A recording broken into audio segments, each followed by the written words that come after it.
तर रामराम शेतकरी बंधूंनो, तर आज आपण आलेलो आहोत श्रीयुत गोविंदरावजी सानप सर यांच्या गावावरती।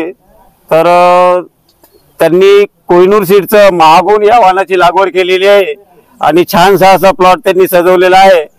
तर इतर शेतकरी बांधवांसाठी त्यांना या वाहनाबद्दल काय वाटलं तर प्रत्यक्ष त्यांच्याशी आपण चर्चा करूयात। तर रामराम सानप सर। रामराम। तर काय पूर्ण नाव आपलं? माझं नाव गोविंद दत्तराव सानप, गाव वागदरा, तालुका गंगाखेड, जिल्हा परभणी। मोबाईल नंबर एकदा सांगा। 97 63 60 63 61।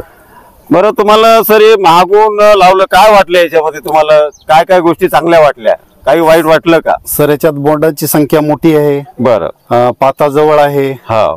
रोग कमी प्रमाणात रोग कमी येतो याला। हा, ओके। आणि लवकर थ्रिप्सचा जे अटॅक आहे ह्याला फार कमी आहे। रस शोषक किडीचा रोग कमी येतो, कमी आहे। ह्याच्यात जनरल फवारणी केली तरी औषध सुद्धा मागची मारायची गरज नाही, म्हणजे जास्त खर्च नाही याचा। उत्पन्न जास्त आहे, बोंडाची संख्या जास्त आहे, जवळपास 110 120 बोंडापर्यंत प्रत्येक झाडाला बोंड आहे। तर तुम्हाला अपेक्षित उत्पादन किती आहे आता एकरी याच्यापासून?